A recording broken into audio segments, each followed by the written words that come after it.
and welcome to No Holding Back with me, Susan Estrich. Each week, I'll have the privilege of talking with some of the biggest names from the worlds of media, politics, and law. Nothing is off the table. I'll be speaking my mind and encouraging my guests to do so too. Today, I am really gobsmacked at having as my guest Heather Cox Richardson. She is, if you haven't heard of her, you should have. She is, I call her the intellectual Kim Kardashian. She has a huge following. She is a brilliant professor of history. She has written 8 books. She is a Lincoln Republican. We'll find out what that means. And she is somebody for whom I have the greatest amount of respect and am really looking forward and grateful for having her on this show. Heather, thank you and welcome. Well, thank you so much for having me. This is going to be fun. This is going to be fun because you are so smart and so out there in a positive way, talking about democracy and talking about history and lending a real intellectual acumen to the study of current events. What's a Lincoln Republican? Well, hang on just a second. I'm over here laughing because let's take a vote here. One of us was the first woman in charge of Harvard Law Review. Let's take a vote. Which one of us was that? Oh, look, not me. So when we were That was talking about me. smart people in the room, exactly. I don't think you should hand off the baton on that one. Well, Thank you very I'm much. happy to hand it off because you're out there really, in a world in which the media has gone to hell, quite frankly, you're out there, a bright, shining light. Every night you write a letter from an American, and you write the smartest newsletter on the planet, and certainly the smartest one on Substack. And you do it every single night. You read it out loud on your podcast, and you really comment on the world and on democracy in such an intelligent fashion that it's totally out of fashion with what else is going on in the media. How do you Well, do it? okay. Okay, so I can tell you how I do it. That's easy enough. But one of the things you've just identified, I think, is the degree to which the media as it is constructed today is a product of the last 40 years. The attempt to change the media in many ways, to get eyeballs, to make it a really high-paying profession, all the sorts of things that we don't have time to go into now. And one of the things that I think you're identifying is that in many ways, what I do is a very old-fashioned kind of looking at the news. It's a way of looking at it to say, what are the pieces of things that are happening today that indicate change in our society? We don't necessarily need to know these 8 things because those are continuations of stories or stories that don't really change the way we understand society. But look at these 2 pieces right here. These move the ball either forward or backward. And that's what historians do. And that's, I think, what a lot of old-fashioned journalists did in the 19th century, for example, which would fit because I'm a 19th century historian. So I think it's more about the style and the approach that I take to the news than it is necessarily about some extraordinary ability. It's just more my orientation is very different. Well, your orientation, you're a 19th century historian who is more accurately commenting on what is going on in the 21st century than anybody I know. And to put that in English, tell me what you're looking at today.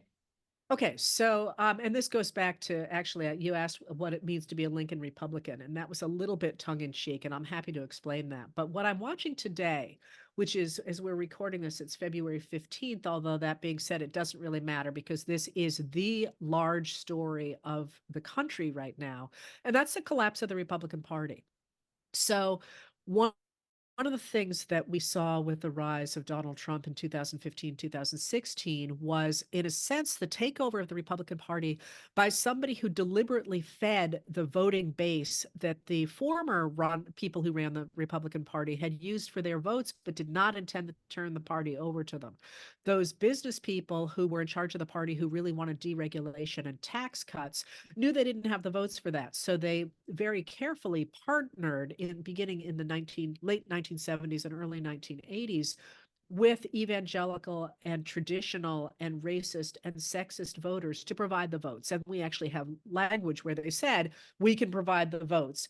You can provide the ideology, we can provide the votes. Well, They never really intended to hand power over to that base. But with Donald Trump, you got the arrival of not really even a politician. He was a salesman who convinced that base that they were the ones who should be in power. And what we've seen since then is a dramatic change in what the Republican Party has stood for. It's gone from embracing a small government to a very large government that imposes its will on individuals in areas of religion and in social and cultural areas.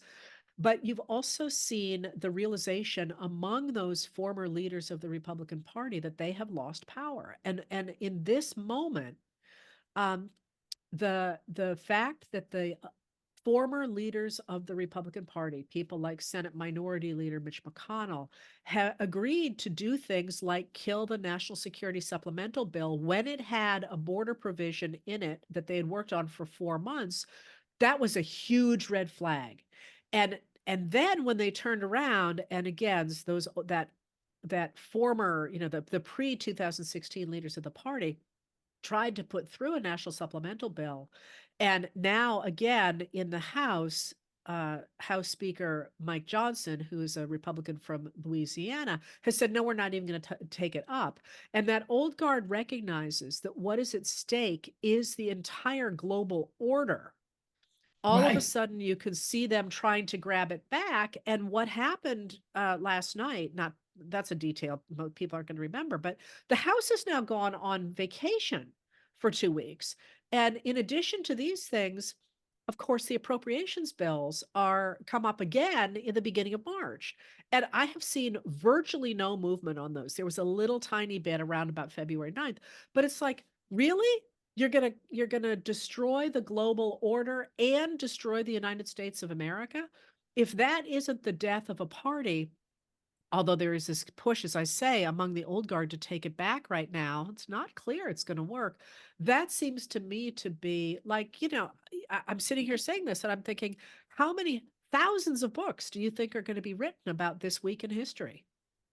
Well, you tell me. I mean, I can't believe what's going on. I remember when the Republican Party was taken over.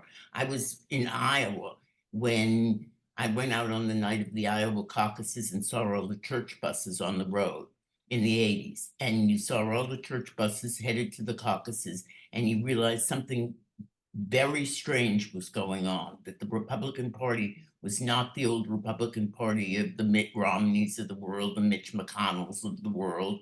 It wasn't the old party of Richard Nixon, for goodness sake. This was a new party that was showing up and taking over. I went to the Republican convention in, I don't know what year it was, and all of a sudden started getting called a baby killer at the baggage claim. I mean, it was just the weirdest thing to see the Republican Party taken over from the people I used to know as Republicans. And So it has now come full circle. So let me ask you about that though. One of the things that really jumps out to me is, why did it take so long, do you think, for establishment figures on both parties, and even for I would say, and I'm stretching here because I'm trying to formulate this question, Eastern voters to recognize the danger that this angry religious base posed? I remember when John McCain uh, called for Sarah Palin to be his vice president. And I used to be a waitress in Oklahoma, and I was the only person on the floor who wasn't an evangelical Christian. So I knew that brand of Christianity. And I remember where I was when that happened. We were watching the news, and one of the people I was with in Maine said, it doesn't matter that she's an evangelical Christian, that it's fine. I know plenty of evangelical Christians who are fine. I'm like, no, you don't understand.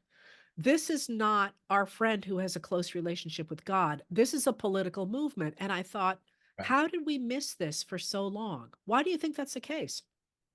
I think we missed it because the people who were leading it wanted to use it for political purposes. I remember I was teaching in Salzburg, and we were teaching American politics to these campaign managers from Albania and places like that. And one of the guys said to Ralph Reed, "Are you one of them?" Meaning one of a religious conservative, or were you a political hack like Susan and Karl Rove? And I was there, And he said to him, which are you? You know, because you're sitting here drinking beers with us at night and talking about the Christian coalition that you helped found. Which one are you? He said, I'm a political hack. And I thought, this is what's going on here. Whoa. Okay. He's not a true believer. He's a political hack. And he discovered a way to get votes and to mobilize voters. And that was around Pat Robertson, and it was around a religious message, and it was by empowering the angry right. And he was counting, and he was counting votes. And I think there was a conscious use of the political right to get more votes, Well, yeah, I and think it was, they were playing with fire but I think that's absolutely right. But why didn't the rest of the country see it and call it out the way they are now? Why do you think that is? because they wanted those votes, Well, because the they wanted to Republicans win. did, but lots of people now, it's very clear, don't like that. They don't want that. So why didn't they stop it in the 80s and the 90s instead of now? I mean, why didn't the Democrats call it out? Why didn't the ordinary Republicans say, hey, I mean, ordinary Republicans, I guess, probably said we like the votes, but why wasn't this headline news in the 80s and 90s and aughts instead of now? I have ideas about that, but I would love to Well, know what what do you you think think? because Because it's I remember well, calling then Bill Clinton during the Republican convention in '92, and I had showed up with all my talking points to defend Clinton on his budget and his taxes and all that stuff. And I got to the Republican convention, and it had been taken over. And it had been taken over at the grassroots level. They were calling me baby killers. I ended up going on the floor. I was pregnant at the time. I put on sunglasses and a baseball cap so no one would recognize me. And I hid because it was such a scary place to be. And I remember calling Clinton and saying, this place is out of control. You know, the normal Republicans who I used to drink with at the end of the day are not here anymore, and they're not in charge. And this other group has literally taken over, and all we're hearing about is God. And I don't know what the hell's going on. But it was clear that the Republican Party had been transformed underneath us, around us, within us. And you tell me, you're the expert on this. What happened to the Republican Party, and why did they give it away? well, so, my answer to that for the Republican Party is really simple. They needed the votes. They wanted the votes. So they energize that base using this extreme language that convinced them that all of the things that you say about Democrats were universally applicable, so that it wasn't just we are switching from this party to this party in an election. It was, every election became the apocalypse. And the way they talked about Clinton as a baby killer and all those things that they said about him, that very famous quotation from the person who opposed him in Arkansas that I'm not going to repeat here. But and that language, of course, has become more and more and more extreme. And the idea of handing over the government to this other that was somehow going to destroy the country has become so extreme that there are a number, obviously, of people who consider themselves good Americans who wanted to stop the transfer of power from a Republican candidate to a Democratic candidate in 2020, and who are perfectly happy to do the same thing again today. And those people have been radicalized, not just the voting base, I think, any longer, but also a number of leaders in the Republican Party, because over the last generation, the formerly reasonable people have been bled out, leaving just those extremists in power. So, I mean, I think it's really profoundly disturbing how many members of Congress maintain that they were within their rights to try and overturn the 2020 election. That is unprecedented. That is bonkers. But the question for me, as I'm trying to figure out how we get things back, is, and I mean back to democracy, small d democracy, is why didn't the rest of America care? I remember talking about George W. Bush's use of signing statements, which we know was put together actually by Samuel Alito when he was a member of the Department of Justice under Ronald Reagan, to say, hey, we can make a much more powerful president and push back against a Democratic Congress by creating the idea that the president has the ultimate right to do these signing statements talking about how he is going to interpret the laws. And that really came to fruition under George W. Bush, especially when he issued a signing statement over the abolition of torture, or the prevention of torture, from the Congress, in which he said, I'm going to interpret this bill however I want. And I remember my hair sort of being on fire and nobody seeming to care much.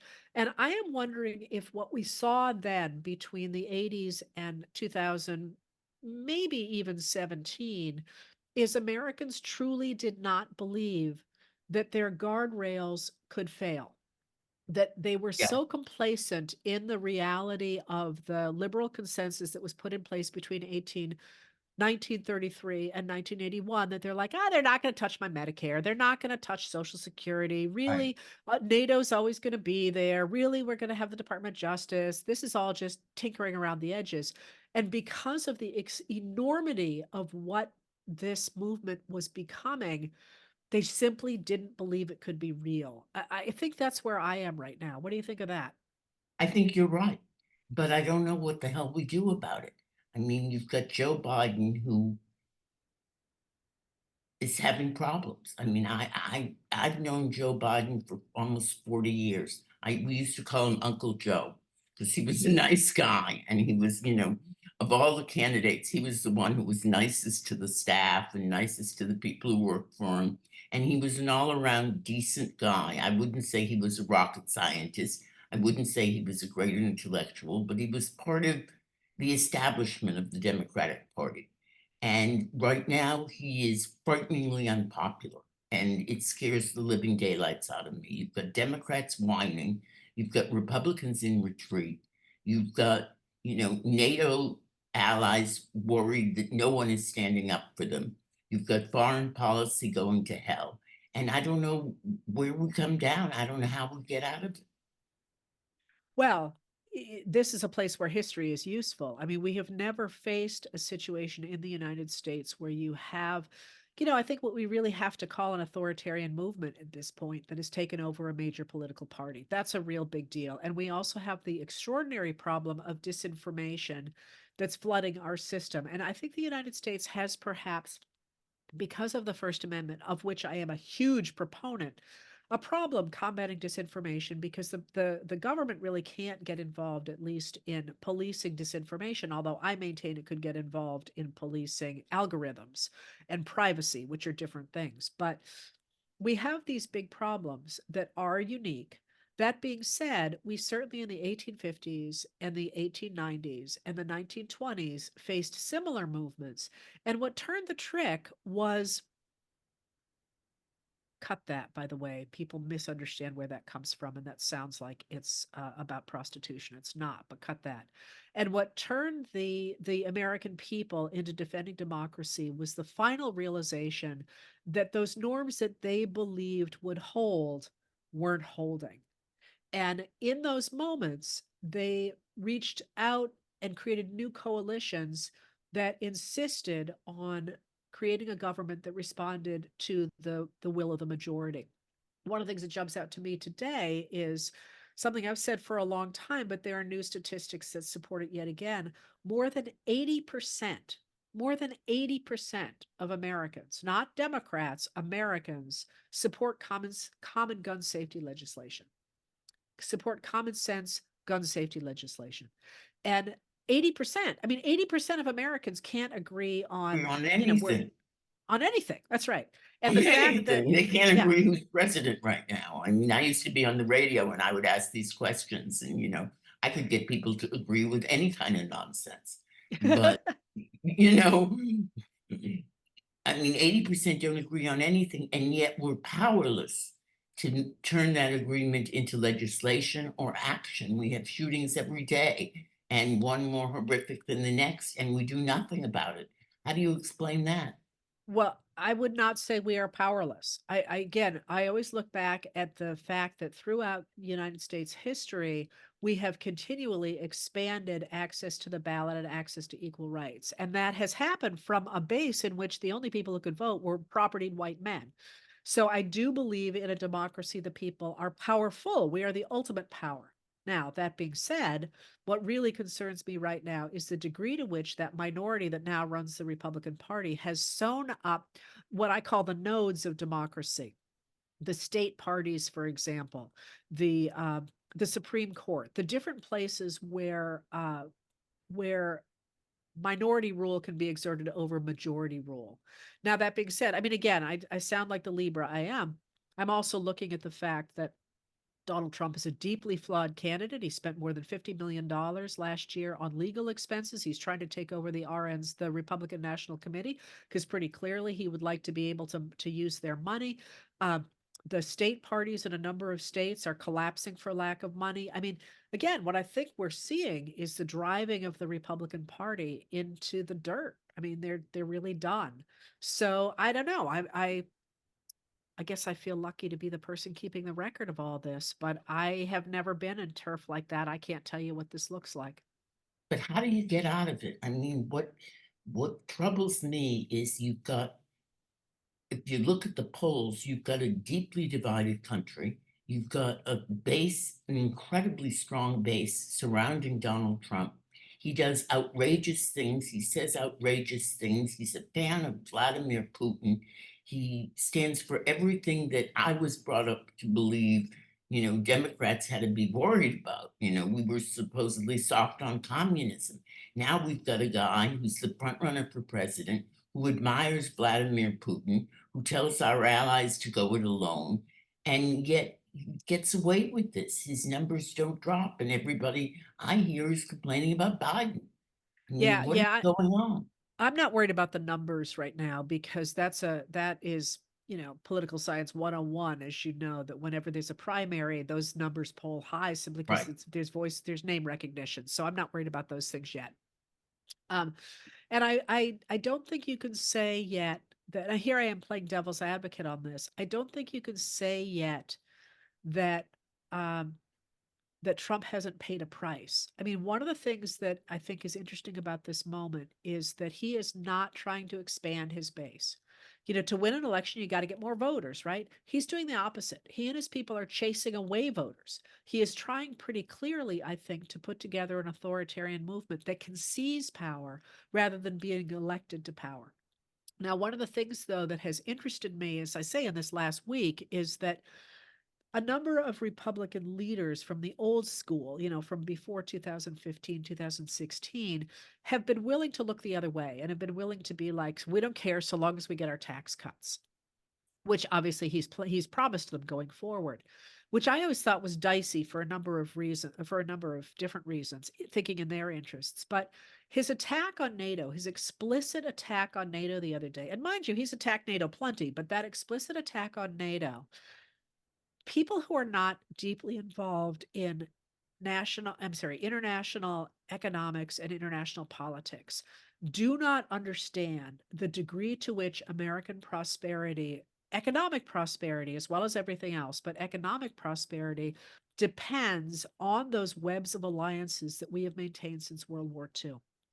And the idea that somehow you can pull the United States out of all those things, and I'm talking aside from the military stuff, the idea you can pull America out of all those things and still have the most powerful economy in the world, that's just a fantasy. And so a number of Republican leaders who previously, I think, were willing to be like, well, we don't care what he really says so long as we get him in office and he gives us another tax cut, I suspect are looking at the panic amongst the NATO countries, but not just the NATO countries, of course. If you look at the Indo-Pacific alliances, which are not part of NATO, within the last couple days, a number of the Pacific Island countries that have been working with the United States very deliberately, the Biden administration has been reaching out to them and trying to build the sort of strengthen those countries so that they could stand against China and they could create their own much more multi-nation organizations in the Indo-Pacific. They have come out quite frankly and said, we don't really trust the United States anymore, and China's looking really good right now.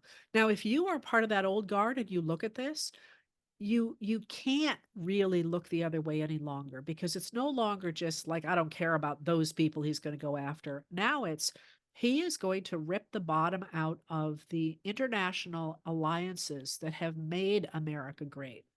And you saw this in the Senate over the National Security Supplemental Bill when the Republican from North Carolina, Tom Tillis, said to his compatriots, he said, any senator has information that our base does not. And you cannot vote with the base on this because they do not know what they're doing. And I'm paraphrasing. He didn't say that, but that was definitely the gist of it.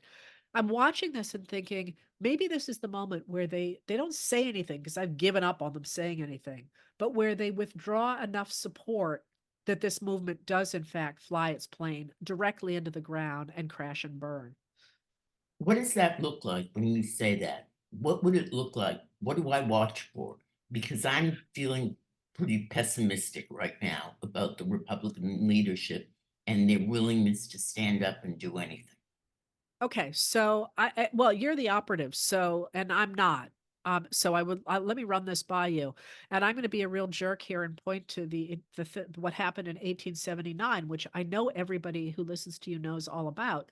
Um, and that was that after there's a fight in Congress in 1879 in which the Democrats take power in the House and then in the Senate between 1875 and 1879. And when that happens, because of the way that committee structures happen in Congress, the people who get the most power in that Congress, House and Senate, are former Confederates. They are literally former Confederates.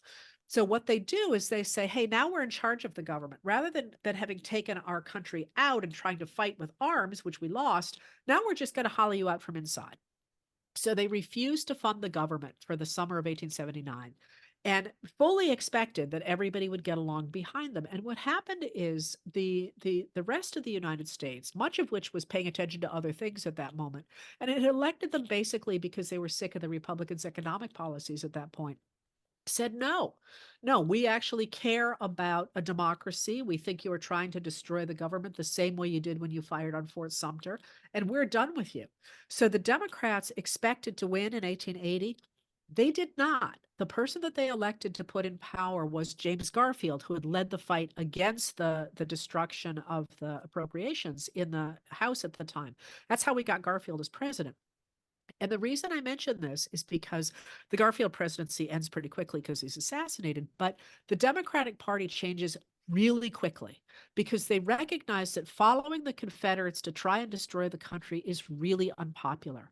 And so they entirely switch the focus of the Democratic Party. And that's where you get the rise of urban cities, of Eastern urban cities as the centerpiece of the Democrats. And so you get the election of Grover Cleveland, who's a very, very popular president, both when he's elected in 1884, but then also he is reelected in 1888. He loses that election in the Electoral College. And then he's reelected again in 1892. And the reason for that is because the Democrats at that point recognized that they had to respond to the people. And they did so by focusing on what the Democratic machines had been doing in places like New York. And you're going to go directly from that, same people, to the rise of Francis Perkins and the Tammany Hall machine that's going eventually to produce people like FDR. So what that looks like is either what we saw in the 1850s where a party dies. I mean, both the Whigs and the Democrats in many ways die in the 1850s. Certainly the Whigs do, and you get a whole new party called the Republican Party. It's a new coalition. Or it looks like what we saw after the election of 1880 when the Democrats say, you know, we're happy to keep these old Confederates along for the ride, but we have to switch who we are, and they become a new party. What's the new party going to look like now? Well, I mean, again, you're the operative, not me. I'm watching people You're like the Republic. brilliant.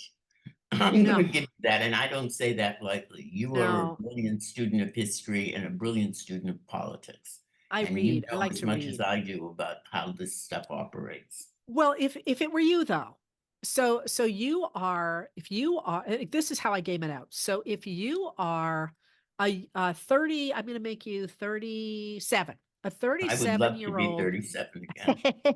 But let's just make this person a 37-year-old person. And am I going to make him, I'm going to make it a him, but am I going to make him white?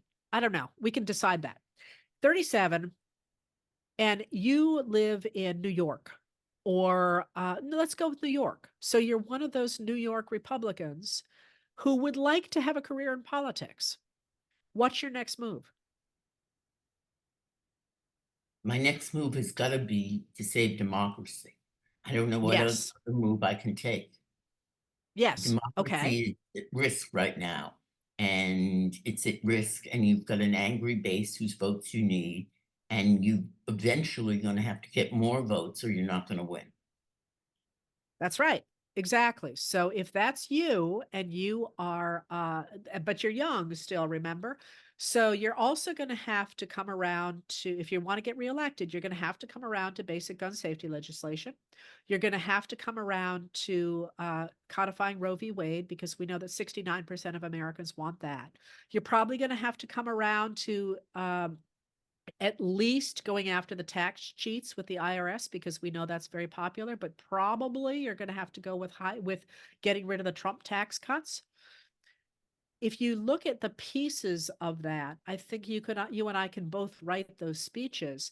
One of the things that interests me, though, is that as a scholar of the Republican Party, the ideology that the Republicans articulated in 1859 under Abraham Lincoln was a very different kind of economic ideology and legal ideology, I think, than the Democrats had ever articulated in that period, because they rose at a very different time. And I would argue that both of those ideologies are crucially important to the American psyche because of how long they have been embedded in our DNA.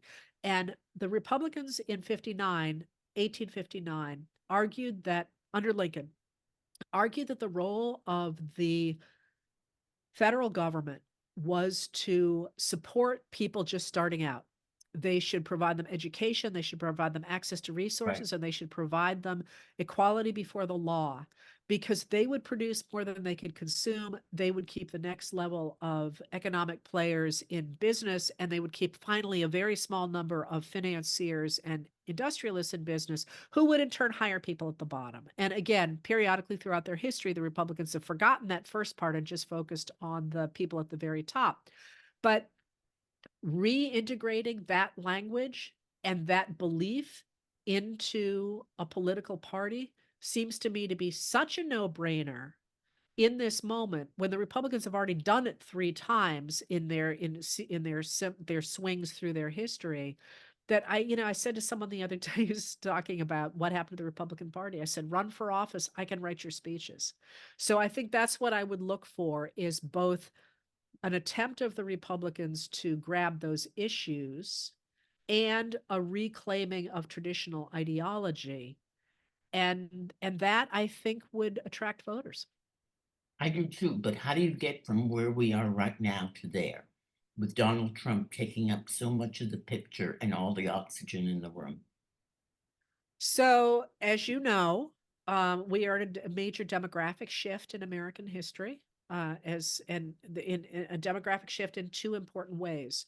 One is that we are about to have usher the baby boomers off stage and usher in an entirely new group of people, and that really matters by 2028, because that new group of people taking power will outnumber people like you and me by 2028. They don't in 2024. They do as individuals, by the way. In 2024, that shift happened. I think it was in the summer of 2015, 2016, but they don't outnumber us as voters yet. They will outnumber us as voters in 2028. So first of all, there's a demographic change. The other thing, the way the demographic change matters that I don't think we have grappled with, is because of changes in transportation and healthcare, we have a far older governing population than we have ever had before, which I think is really interesting. It was a slightly older a few years ago, but again, in general, it's older than that. So what happens? What happens is that Americans turn out as they are to defend democracy, and to say we kind of need to do a reset here, folks, and to get rid of the authoritarians who are trying to tell us how to live our lives and trying to destroy the world peace, that not peace, try to destroy the world order Order, that has I was going to managed to, say, world order. because you don't really need peace, you just need people not to kill each other, Right. which is a different thing, you know? And that is, I think you need people to step up and do that. And I think people are. I just, again, your field, not mine, but I look at the stuff that's coming out of the Trump camp, and I don't think it looks like strength. I think it looks like weakness. You don't have to demand that the RNC recognize you ahead of your um, ahead of your challengers unless you're afraid your challengers might get a leg up on you.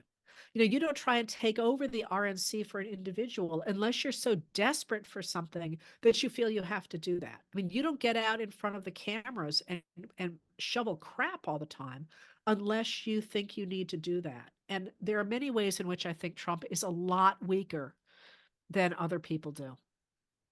Well, I think he acts like a weak person. I mean, you don't traffic in conspiracies the way he does if you're not worried about your own nominee. I mean, the idea of this whole Taylor Swift business that we've been going through, this cultural moment of, the Taylor Swift conspiracy is laughable. I mean, I don't know how it strikes you, but it strikes me as utterly absurd. And yet, if you had great confidence in Donald Trump, what are you worried about Taylor Swift for? Um, Yeah, I agree with that. But if you look back to Hannah Arendt, who was such a brilliant theorist about totalitarianism, but I think what she talked about also are the hallmarks of authoritarianism as well. They don't really believe that. Most of them don't really believe that, I don't think. It's a marker. It's a way to say, I'm part of this community. And that the fact that they're reaching for these more and more extreme things is a sign of an organization of people who are cult-like, who cannot be divorced from that organization. And I always think back to uh, Narcissa in Harry Potter. The more extreme the no, I'm sorry, it's not Narcissa. I always look back to Bellatrix Lestrange in Harry Potter because the more extreme the demands are on her, the tighter she clings to Voldemort. That is, the more she has to recognize how evil Voldemort is, the more she is eager to demonstrate that she is on his team. And that's just part of the psychology of the rise of an authoritarian, I think. And how does that end up falling apart? I mean, we see Trump out there claiming absolute immunity. This is, from a legal point of view, laughable. I mean, this notion that he could, as he says, as his lawyer said in court, he could order the assassination of a political opponent, and there's nothing any branch of government could do about it unless and until he was impeached, because he's absolutely immune. I mean, this is just a laughable theory. Nixon at his worst would not have come up with this. And yet there is Trump out there saying it. He's out there saying it to the courts. People are taking him seriously. You see his base clinging to him with these outrageous demands. And it does feel as if democracy is really vulnerable in this election, and that there is some kind of existential threat to our entire system. Now, maybe it's not going to come to fruition. Maybe these numbers are artificial. Maybe it's clinging to the bad guy, as you describe it. But how does it stop? I mean, what prevents us or protects us from third party candidates getting on the ballot, from tyranny of the minority, from a Trump base taking over and winning this election? So there's a whole bunch of stuff there. First of all, how do you break his hold on his base? You don't. The they're gone.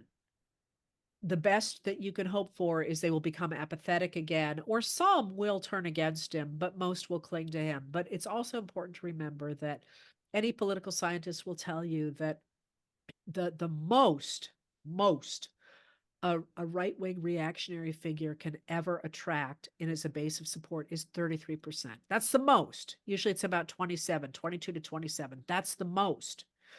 So the important thing is for people to recognize that we are the majority.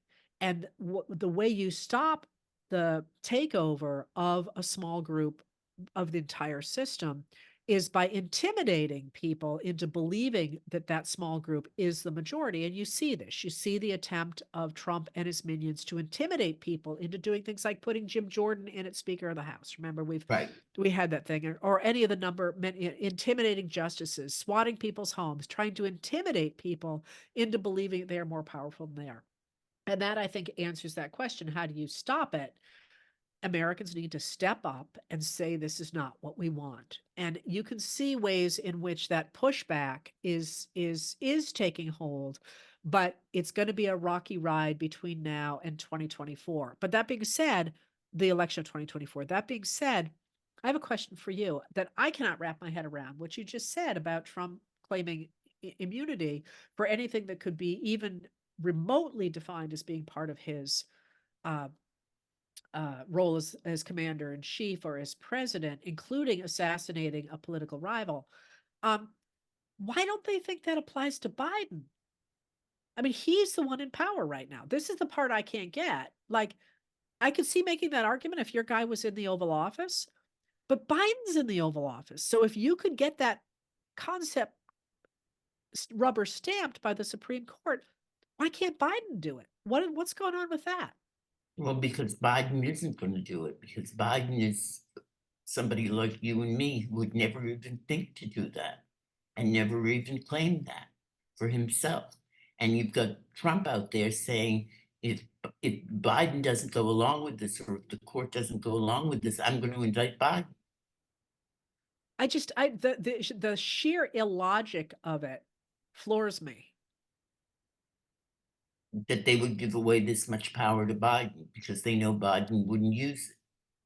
Yeah, I mean, again, if the Supreme Court did rubber stamp that, which I don't believe they will do, No, I don't. what on earth would stop anyone from doing the same thing? And again, that would be a case of I agree with you. I don't think Biden would even consider it. I think he would say, I'm going to protect the guardrails of democracy, which is what Right. his administration has been all about since the beginning. But I look at that argument and I think this is the dumbest freaking thing I've ever seen, because literally the other guy's in power.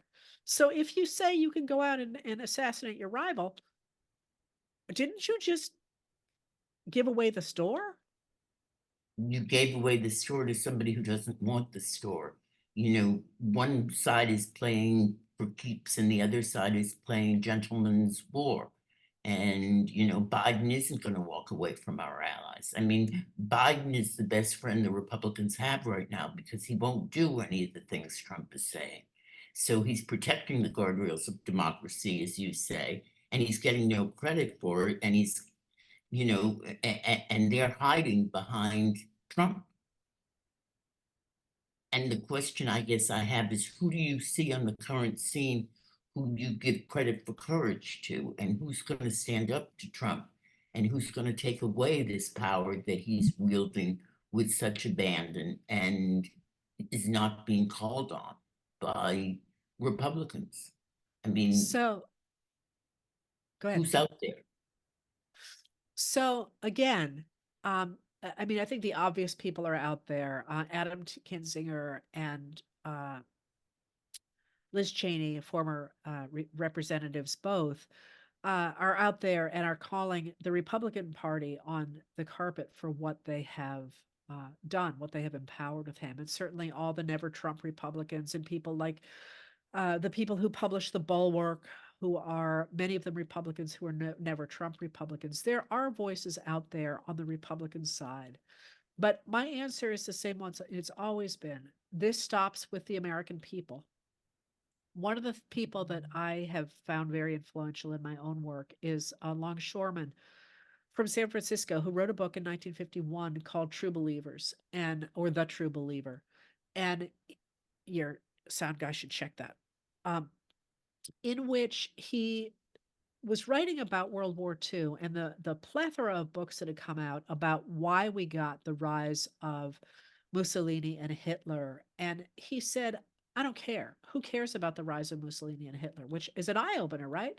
And he said, because we have people in every generation who want to be dictators. The question is not why we get dictators or why the roots of those dictators. The question is, how do you develop a population that is willing to support those dictators? And that to me was eye-opening, because at the end of the day, we, the American people, are responsible for having allowed the situation to get to the place it is. And we are the ones who hold the bag for taking it back. And I have utter faith in the American people doing that, not just because I have a somewhat rosy, at least optimistic view of human nature, but also because we've done it in the past. So I think that it's going to be a rocky trip to 2024, the election of 2024, but I am not at all unhopeful about how this comes out. That is really impressive to hear. I mean, you are the most optimistic person I've talked to. I'm so tired of talking to people who tell me that Trump is going to win and that this is done already, that somehow the Democrats have lost their, I don't know what, their fortitude, their confidence, their stride, that Biden is too old, that he is, that this is a write-off for Trump. And I hate believing that because that means democracy is in terrible peril. You don't believe it so? Democracy, no, democracy is in terrible peril, but I'm smiling as you say that because this has been something I've been watching lately. You know, if you look at the political coverage, you see very much what you're talking about. But there is, I believe, a movement underway in this country of millions of people who previously were not involved in politics, who have gotten involved in politics. And it reminds me of, if you'll forgive me, the midterm election of 1890. And that mattered. That was an election that really mattered in many different ways, but not least because that was the period when the robber barons were consolidating their power over the federal government in the Senate primarily, and also in the White House. And there was a significant voice of people who were against this, but they really weren't being able to gain traction. And the Republicans basically in 1888, as I say, they had essentially taken the presidency from Grover Cleveland, who promised to do something about the robber barons. That's a complicated story I won't go into, but basically the American people didn't want this. And the Republicans were like, well, we'll take care of it for you. We're going to make it better for you. And rather than helping ordinary Americans, they did the opposite. They passed a tariff in October of 1890 that really just really hurt ordinary Americans. And they went in front of people and they said, this is going to make your lives better. Yeah, Well, that, what happened was that when that happened in the summer of 1890 and going into that election, a group of Americans came together, primarily in the Western states, the Plain states at the time, and in the South, where they just said to people who were hurting, do you understand how tariffs work? Do you understand what kickbacks are on the railroads? Do you understand what Congress is doing? And they held these informational sessions, and gradually they became aware that the system was not working for them. And this is where we get Mary Elizabeth Lease, the person who's going to become a populist, saying that farmers should raise less corn and more hell. And there are a bunch of letters that go back to Eastern politicians that say, hey, we got a real problem out here. There's all these new newspapers, there's all these new meetings happening, there's all these new people involved. We're really concerned that we're not, as Republicans, going to win in 1890. And the operatives back east said, whatever, who cares about you people out there? We just let those states into the union. They like us very much. We're gonna clean up in the West in 1890. And what happened was in that election that the Republicans thought was going to be a romp, they lost the House of Representatives by a margin of 2-1, and they lost control of the Senate. And they had no idea what had hit them. There's this wonderful moment where this woman goes to visit Benjamin Harrison as the president, and she says he just kept walking around the garden saying, I don't know what happened. I don't know what happened. All I know is it wasn't my fault.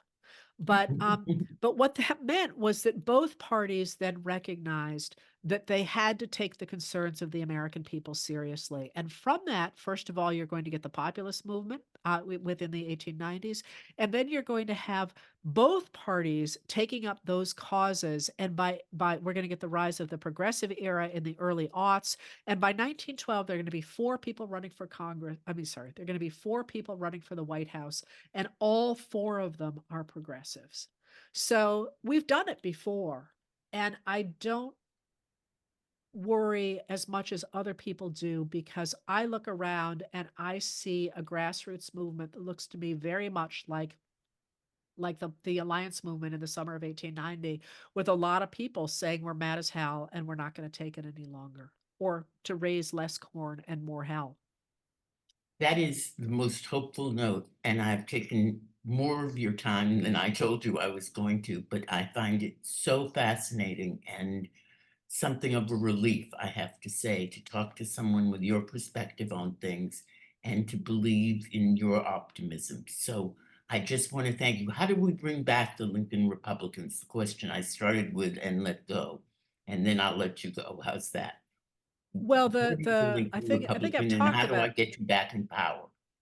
Okay, so how you bring back the Republicans, I think I outlined, but when I describe myself as a Lincoln Republican, I do that really deliberately because the genius of Lincoln's early career, not real early career, but what led to the presidency, was that the Democrats, the elite Southern enslavers who ran the Democratic Party, called him and the people who insisted on protecting the Declaration of Independence radicals. They called them radicals. And Lincoln's genius was he turned that on his head. He turned that on its head and he said, no, no, no, no. We are not the radicals. You are the radicals because you believe this country should depend on enslavement and on a hierarchy in which some people are better than others. But we are the conservatives because we're the ones who insist on the Declaration of Independence, our founding document. So by being a Lincoln conservative, which I've described myself as, or a Lincoln Republican, I am somebody who believes in the Declaration of Independence, that we all should be treated equally before the law and we all should have a say in our government. Those, as Lincoln articulated, are conservative values. Yeah. And the people nowadays who call themselves conservatives, they're not. They are dangerous extremist radicals.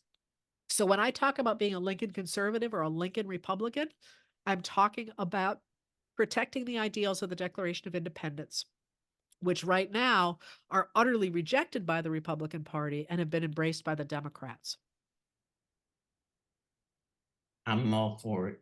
I have to tell you, you are a national treasure, Heather Cox Richardson, and really your contributions to the public debate and the public discourse really are remarkable, and I thank you for them.